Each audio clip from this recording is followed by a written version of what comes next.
Welcome to Unofficial Canon, a Star Wars podcast. My name is Tavin. I'm Brendan. And we are continuing our conversation on the Phantom Menace.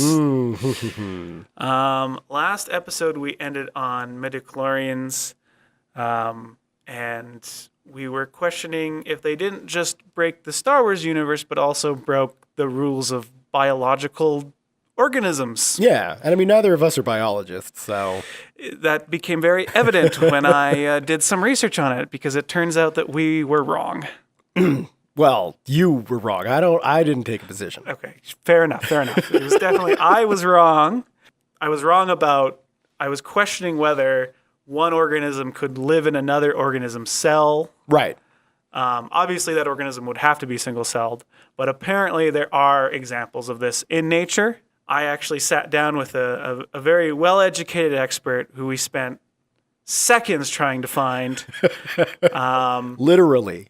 So we're going to play the interview that I did with her, and she's going to tell us all about how midichlorians could potentially live in another organism's cells. That's right. We're not just a Star Wars podcast. You're getting learned today. All right, here we go. We're here with our official biology expert. Can you please introduce yourself?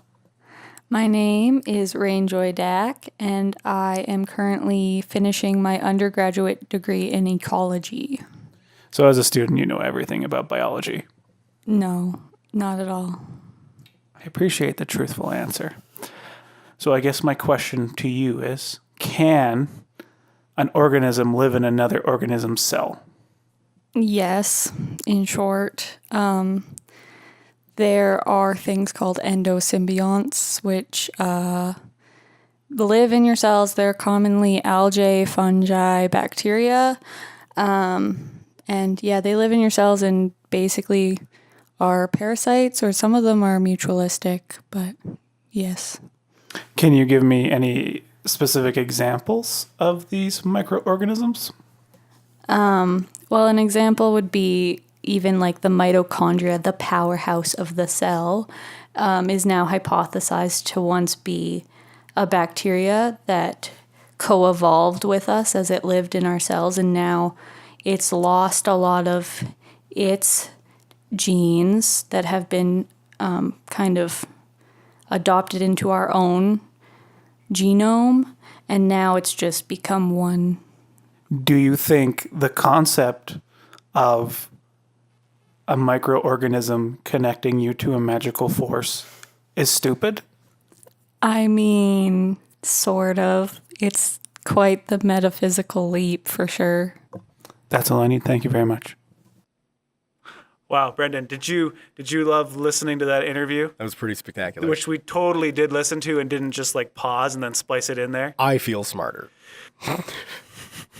Now we know. Now we know that George Lucas was actually a genius. I can't believe I'm saying this, but yeah, his midichlorians are right.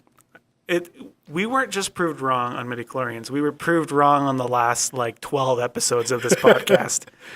So if you guys have stuck around this long, you've wasted your time. Yeah. Leaving that behind, we are moving on out of Coruscant, back to Naboo. Misa going home!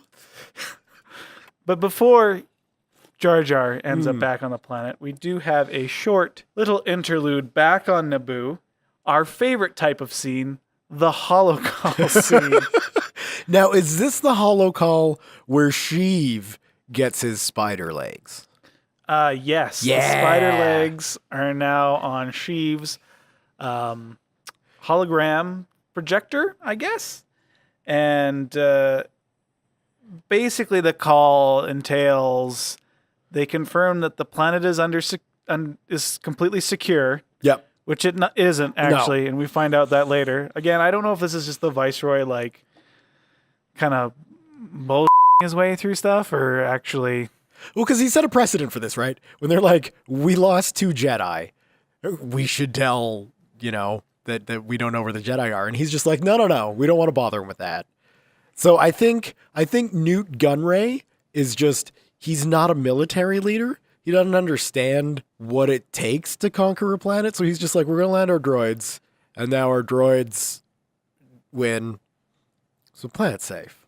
Yeah, basically they're like, it's secure because we've invaded the Gungan cities Yeah. and we don't know where they are anymore. Yeah, they left, so obviously they're not here anymore. This race that doesn't have spaceships, No. the planet's secure. Yep. I also suspect that at some point, this also means that the Viceroy no longer thinks he needs all his ships Well, exactly. because they just leave. Yeah, they're in control of the planet now. What are they blockading? Nothing. Now, it doesn't actually say in the scene that they leave. The only things that it says is that the planet is secure and that Palpatine tells them that he's going to send Darth Maul there because the Queen is on her way back, which we talked about yesterday. Was it 2 episodes ago or the last episode? We talked about my theory for Palpatine's plan through this whole thing. Right. So at this point, moving through his plan, the whole thing is to get this sympathy vote so he becomes Chancellor. So I think now he's like, well, I could boost the sympathy vote if the Queen dies. Oh, absolutely. Yeah. So that's why he's still trying to kill her at this point. In fact, it wouldn't surprise me if at this point Sheev is still expecting a blockade to be there, and then the little silver Naboo plane will show up and just get shot down, And that'll be it. and that'll be it. But for some reason, as we find out in the next scene, Yeah, the Viceroy has sent his blockade away. they're not needed. There's only one ship on their scopes when they get to Naboo, Yep. which is very strange. And in fact, actually, in our Bible, the Star Wars Ripley's Believe It or Not book, there's a little interesting tidbit about the donut ships that they use. Yeah. They actually have cloaking devices. Is that a thing in Star Wars? Yes, it is, because cloaking devices do exist because one of the generals or captains, some Imperial officer in Empire says no ship that small would have a cloaking device. Right. So I think for very large vessels, they maybe are common, but for like a small fighter craft, they're not. Maybe just because of the amount of power they require. I don't know. There's some probably canon crap. That's a good expectation. Is that so really they should put a cloak on the Death Star. Yes.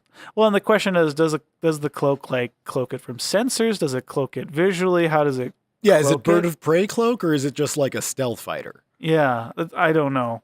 But it's just a strange tidbit that I thought was in the book because it's like, are you trying to explain that all those ships are just cloaked, or like why would that be important to put in my Star Wars Bible? Yeah, that's, you know what?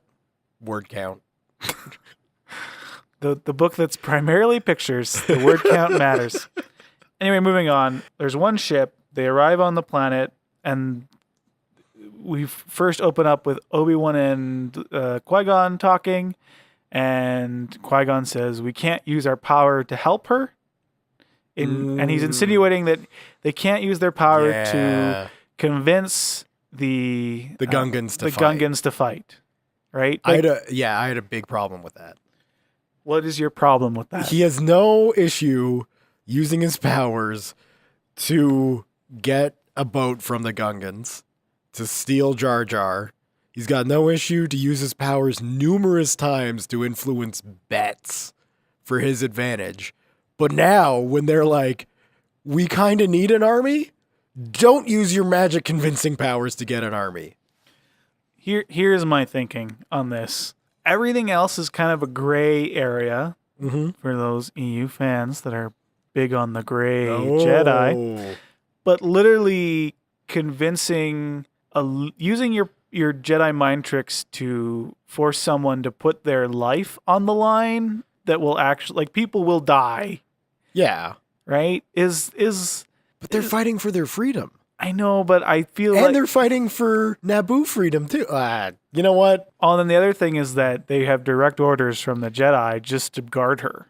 That's true. They can't fight a war for her. No. That comes in the next movie. No. And that was actually a scene we missed, is there's a quick little... They fly to Naboo, and they're just like, we can't fight a war for you. We can only protect you. We can't fight a war for you. Which is fair, because there's only 2 of you. It's true. If only the Jedi had more resources. Because, I mean, 2 Jedi have never gone into battle with a giant army. Just 2 or 3 Jedi at a time. No. So, yeah, they're like, you can't Can't help you. Oh, wait. I do have another issue. So the entire time we're on Tatooine, Amidala's getting phone calls from home being like, millions of people are dying. Now, this could be a trick. I will fully admit it. But when they get to Naboo, it does not look like a war zone. It does not look like anybody has died. Like, it still looks the same. There's no war at all in this. It's so weird because it's just like, what's going on? It is strange for a couple of reasons. The one you did point out, like they could just be a lie, they Right. said. And then that would mean that the viceroy is willing to kill the leadership, but not enough so to like, he's not willing to go far enough to like injure the people, which makes no sense. I mean, it could just be the people can't find food and they're all hiding in their house and there's very little resistance. Because like the Nubians, Right. the Naboo, I don't know which one is the proper one. So confused about that, but anyway, they're like an art-loving, peaceful race. Yeah. Like according to their detriment. Like even like in our Bible, there's a page on Naboo, and it the best known for is just liking art. The Naboo just like art, and that's what they're known for, right? Yet they do have like fighter craft and stuff. It's strange, but I bet Thrawn loves to vacation there. I bet. I'm gonna say that it's probably just not well thought out, Yeah. and it's poor direction, and also the fact that a lot of the Naboo stuff was like shot in like Sicily somewhere, like some It was some fancy Italian place. yeah, and they probably couldn't like make it look like a war zone. They probably had their hands tied. Yeah, that doesn't make any sense. No, anyway, moving on. So They get there. they get there. Jar Jar swims to the city. There's nobody there. He Yeah. comes back, and he's like, "They're all gone. Yeah. They must have gone to the sacred place." And then they're like, "Jar Jar, can you take us to the sacred place?" And he's like, "Sure.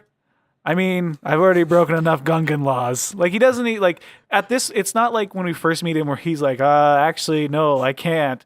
Now he's just like, "It doesn't F it. matter. Doesn't matter." He's you know what it is now? He's not a citizen of Naboo. He's a citizen of the galaxy. Oh, So he might have a Naboo passport, but he's above that. that's now. a nice role. It's a nice state of mind when you become a senator, Yeah. which is the best part. Where it's like the Naboo people were like, well, you know, probably what happened is that they gave Gungan rights after this. There was a lot of pressure from the Republic. They're like, look, this is out in the open now. You can't just force a race of frog people to live in the oceans.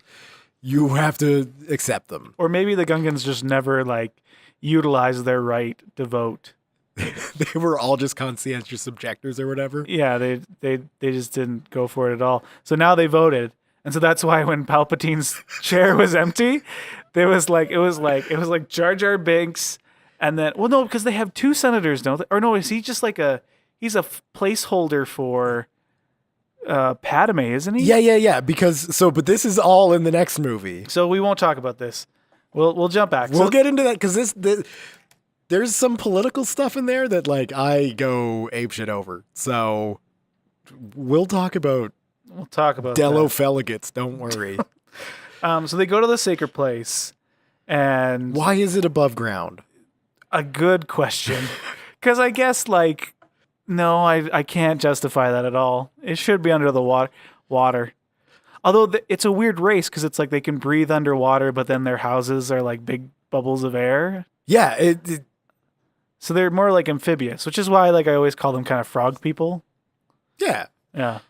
It's very strange. Well, anyway, we get to the sacred place, and the sacred place is just like these ruins. And Boss Nass is there, standing on top of what appears to be like a broken giant statue head, which looks more like a Naboo person, like a humanoid, normal Yeah. human person, rather than a Gungan. So then the question is like, wait, why is this place sacred to you if you hate the Naboo up to this point? Yeah. No, those are the exact questions I had. Well, the only theory that I think makes sense, and you put it forward, is that at some point in there, well, I mean, they're from the same planet, so this goes without saying, but maybe closer than we think, their evolution split. Yeah. And they were originally The same. same. And I would like to put forward the thought that maybe just like a Nabooian or Naboo had sex with a frog, Yeah. and out popped the first little baby Jar Jar. I'll go with that. It explains a lot. And then, well, here's if we need to go deeper. So because you can't just have one species come from one being. Yeah. So this person had like they left their life on at the capital Theed, went to the forest and married. You see, because I think they were, to really go into this, they were probably expelled from Theed. Because they're like... For their weird bestiality ways. Yeah, and then whoever got expelled was like, these guys don't know what they're talking about. I'm going to go to this statue and sleep with all the frogs I want, and then boom. This is making too much sense. So yeah, he like has like maybe several, like let's say a dozen Yeah. Gungan children. Yeah. And then those Gungan children will interbreed, and that's why the Gungans talk the way they talk. Look at that. Look at that. We might not be able to fix midichlorians, but we just fix Jar Jar. He's like that because he's an inbred country bumpkin. We did not fix Jar Jar. Don't look. Listen, I'm all for thinking positive, but that did not just happen. Anyway, so they get to the sacred place, and the queen doppelganger is like, "Give us your help," in like the most monotone, unemotional way, and Boss Nass is like, "Why?" And then Padme reveals herself. I'm the real queen. Biggest twist since Darth Vader was Luke's father. Exactly. Obviously, no one saw this coming. I certainly didn't. As a 9-year-old boy watching this for the first time in the movie theater. I think it's because it makes no sense. Why she'd do this. What, like, why keep the ruse up for so long? Fine if you're on Tatooine and you're hiding on a hut planet, but like, you're on Naboo. The moment you get to Coruscant. So let's say the Queen of England, for the longest time, wasn't the Queen of England. It was her handmaiden, and she's like walking around, not just out in dangerous areas, but London itself, being like, I'm a handmaiden dressed as the Queen. That's what happens here. Does nobody care? People are like, we elected Padme to be the queen. Why is Padme's handmaiden being the queen? Well, they have very vague ways of talking. Like, for instance, if we jump way back to dig into the movie where like the Jedi are like, we have to get you back to Coruscant, you know, and the queen turns to Padme and Padme says something like, we are brave, Master Jedi. And it's like, that for some reason indicates to this doppelganger queen that like she's okay with them going to Coruscant, and that's what they think that she should do. But the phrase "we are brave" could mean we're brave and we'll stay on the planet, or we're brave and we'll go. So like the queen is taking immense risks with the ability of one of her handmaidens to decipher confusing speech patterns to make it appear like the queen isn't ruling from her position as a handmaiden. Well, if we look back at our Star Wars Bible, there is a quick little note on the Naboo and how they choose their queens. And it's actually a democracy. They vote in the queen, and they have a tendency to vote in children apparently because they believe they have like a childlike wisdom. And to the Naboo, I have to say you're wrong. But no wonder a senator from this planet would show up on Coruscant and be like, I'm just going to become the puppet master because I'm used to influencing elected children. How can a chancellor be that much different? And it turns out they're not. Not much at all. Not much different at all. So she reveals herself to Boss Nass and is basically like, I am slime. You are above me. Help us, please. Yeah. And Boss Nass is like, Misa thinks we can be friends. I'm sure that clipped, but that's fine. And then they're friends. What I'm guessing is like thousands of years of possible, at some point, war and just racism gone. Yeah. Instantly. Exactly. because a 14-year-old girl revealed herself to be a queen, and also that she needs these frog people to help. Operation Gungan Shield, right? Operation Gungan Shield. Which is basically what that becomes. The one note that I have on this is probably the best acting we get from Jake Lloyd in the whole movie. I'm not really against his performance as a whole, but he has these just looks of surprise when Padme, and he sells that. He sells it so well, like you can imagine. And like in the book, they talk about like, which if you remember, we talked about the book where when they're first talking, he actually tells Padme that he's going to marry her. And then he starts he's like, wait, how can I marry a queen? You're a 9-year-old boy. You're not going to put this much logic into it if you literally just kind of propose to a girl the moment you met her. Right? Especially when he's going to see every star. Yeah. Anyway, and then everyone celebrates. Yes. At this moment. They're like, whoopee! And like, Gungans all celebrate in the same way. They just kind of scream and put their hands up in the air like they just don't care. It's good CGI celebration. Yeah. Occasionally with a... Yeah. So we have peace with the Gungans. Yep. Finally. Hundreds of years. And we go back to the Viceroy, who's on another holocall, basically to tell Sidious that like there's a primitive army amassing outside the gates, basically, like in a field a few kilometers that way. And Palpatine's like, this could work to our advantage. Now I have a whole theory about Palpatine and like his plan through this whole movie. Right. I don't know why he thinks this could be to his advantage. Well, again, remember, what planet is she from? Naboo. He's from Naboo. So he's just, along with being a Sith Lord, he's also just incredibly racist. So he sees the chance of killing the Queen and wiping out a whole bunch of Gungans as not only just pulling at the galactic heartstrings, but making Naboo a better place. This makes a lot of sense. And then it fits with the Empire because they're very kind of anti-alien after that point, right? But, I mean, to be fair, wouldn't you be too if your whole experience of alien life forms was the Gungans? Maybe when young Palpy was young, his mother was taken by the Gungans and brutally beaten and raped. Exactly. And he hunted them down and killed them all. The men, the women, and the children. Every last one of them. Sheev, a Star Wars story. I want to see it. I would watch that. I would watch that so hard. So yeah, there's an army, and then they're just like, he's like, destroy all of them or whatever. Yeah. We'll wipe them out with your super good battle droids. So then we cut to a foggy plain. And now I remember this in the trailer for Phantom Menace. The scene in the fog with the Gungans that slowly come out. And it's really good. Well done. Yeah. Like it makes me wonder if like the fog is CG as well or how they did that or it's just a fade effect or something and it looks realistic enough. They do a really good job. But then it like, again, this is like this weird mix of terrible CG with like pretty good cinematography because that shot's awesome. And then we cut to them walking into like the flattest, greenest, just it's a giant field. Yes. That anyone's ever seen. And they line up like it's the year 200 and they get their dinosaur blue ball catapults and a shield generator that's strapped to the back of a brontosaurus. But we actually missed a part, which we do from time to time. It does happen. So before that awesome fog shot, there's just boring exposition where they're talking about the plan, what the plan is. Yeah. So there's a few important things that happen in this scene. The first is that Jar Jar is made Bombad General. Which, for the entire movie so far, Bombad has been used in a negative sense. Has it not? I guess so. Maybe it's like sick. Like some things. Oh, maybe. Because I just like thinking that like the entire Gungan people were like, well, we got to do something with you, Jar Jar, because you're with us now. Because space racism.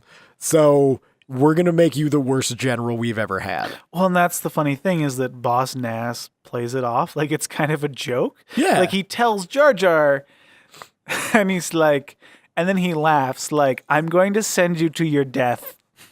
I've had enough of you. My idea is they figured he'd do the least amount of damage if he wasn't an actual fighter. And if they just like put him as best out of the way as they could. But I don't know. I don't know if the Gungans are that smart. I don't know if anybody really cares at this stage. Who can really know? Because So anyway, we get him as a general. Yes. And Padme tells her plan. Yeah. She's basically running it by the Jedi for some reason. Which, again, are we insinuating the Jedi are really good at tactics or something? Especially a Jedi like Qui-Gon Jinn. Yeah, I don't know. Anyway, so her plan is like, the Gungans are just a distraction. Yeah. We sneak into the city, and we capture the Viceroy. Yes. And then Qui-Gon's like, well, a lot of Gungans might die. Mm-hmm. And she's like, I got a plan for that too. I'm going to send up some fighters. Yeah. And we're going to blow up the big ship. The one big ship. Yeah. Because there's only one. Well, and what's strange is that she kind of, she delivers this idea like it's doable. Mm-hmm. And I'm not sure if it is. No, it isn't. Because, like, they get up there and they can't really do anything. Well, exactly. And it's like you have multiple times in Star Wars lore, like single fighters or a couple X-Wing go against the Star Destroyer, and they can't really do anything, Mm-hmm. right?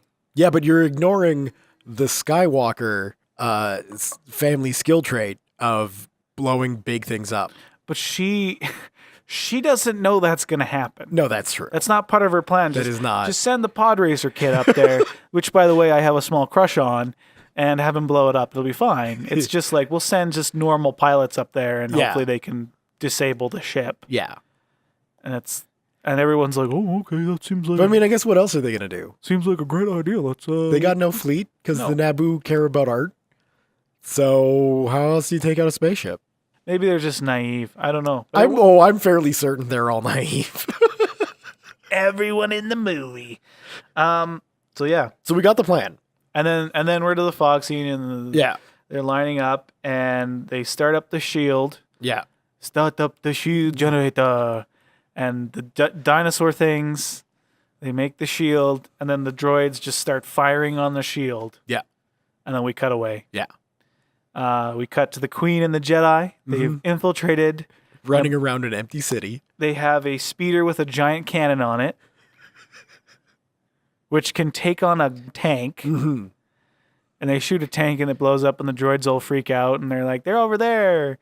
We get a quick shot of the Viceroys being like, I thought the battle was going to be far away. This is too close. Right outside your building is a bit too close? Yeah, I agree. Yeah. Yeah. But again, this is a banker fighting a war. Yeah. So The one thing I do like is that the Jedi always they say earlier that they can only guard the Queen, and like they basically just do that. They just stick with her and like are deflecting blaster bolts away from her and stuff. although, but I mean, now if they were fighting a real army, I could understand the Jedi's unwillingness to kill. These are droids, and Obi and Qui-Gon have proven throughout the course of the movie that they don't mind hacking through a lot of these. So there's no real difference. We'll just leave them to the few Naboo people that we've, the people who could die fighting these droids. Yeah, exactly. It's like, we'll protect the Queen, and we're not going to kill anything, even if that thing is a droid. We're okay with a plan that puts a lot of Gungans in danger, but we're not going to make it easier for these humans to get past a bunch of droids, except just by blocking shots. But that's not what Mace Windu and Yoda want. So we got to stay with the Queen.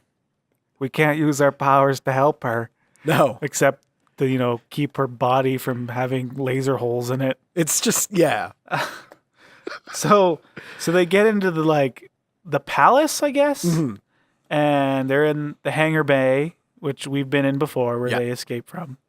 Always good in film to reuse scenes and areas, because why not? Yeah. Um, You paid for the sets, use them. and then we got to get the pilots and their ships. Yes. So we've got kind of like a half fight with the robots, and Yeah. then the pilots are running for their ships, and then Qui-Gon tells Anakin, who again came for some reason. Yeah, no, and this is... Qui-Gon's made some questionable decisions through the course of this movie. This is the biggest one. Who brings a 9-year-old to a war? Like, just leave him in the forest with Jar Jar. Leave him on Coruscant. That's another good point. Well, Even if the Jedi Order aren't going to train him, put him up in Amidala's apartment. Put him up with Sheev. I mean, that sets up a whole other issue later on, but from the mentality of the people at this time, why bring a 9-year-old to a war? Well, the Jedi Order has to have some kind of childcare because they raise kids from about 6 months old and up. So there's got to be some person who specializes in taking care of children. For sensitive children. Who can just not teach him, No. just keep him alive until the Jedi Council can decide what to do. Give him a sweater so he warms up a bit. And keep him out of a freaking war. Turn up that space thermostat and he'll be fine. But no, he comes along. And so Qui-Gon's like, Anakin, go find cover. Yeah.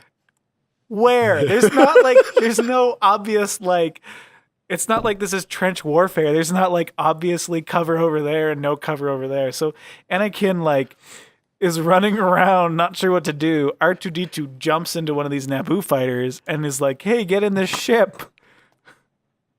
And he's like, okay. So he gets in the ship. They beat all the droids. Yeah. They're all dead. Thanks to a little bit of fancy flying, if I remember correctly. No, that's a little bit later. Just all the normal droids are gone. Okay. The hangar's basically secure, and the pilots fly off. Right. And there's a tank outside who shoots one of the ships down immediately, which I feel bad for that guy. Because you don't see an ejector seat or anything. He just, he rides it out. He's just like, this is fine. I'm done. I don't want to fight in space anyway.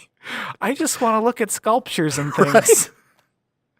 I signed up to get a scholarship for art school. That's why I became a fighter pilot.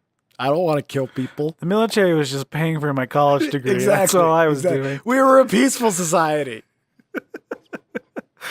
Yeah, they kind of secure the hangar bay more or less. Yeah. And then the Queen's like, okay, this way to the Viceroy.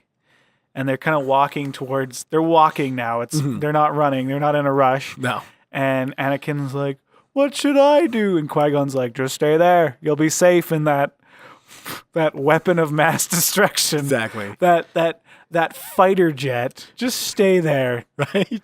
Stay there, you technology, this kid who understands technology so well. Stay in the death trap. That'll be fine. You'll be fine.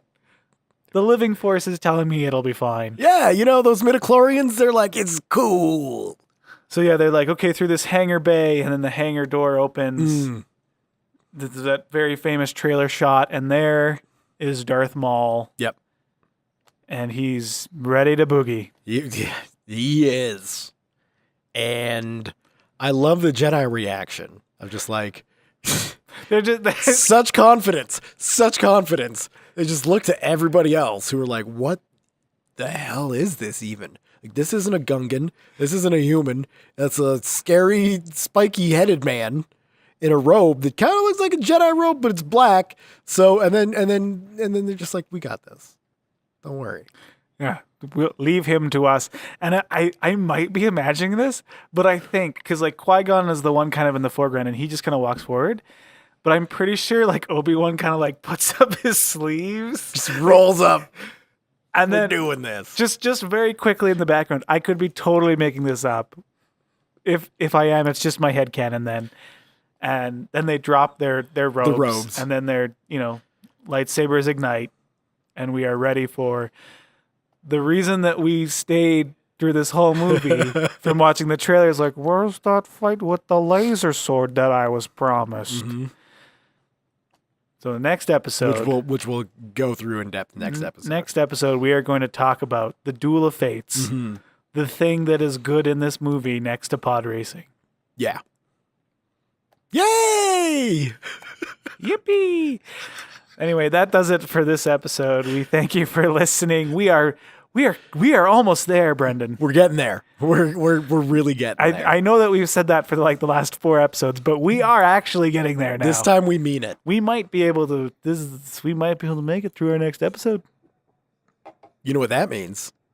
We get to watch Attack of the Clones. We do. All right. Well, that does it for this episode. Thank you for listening. Yeah, thanks for sticking around.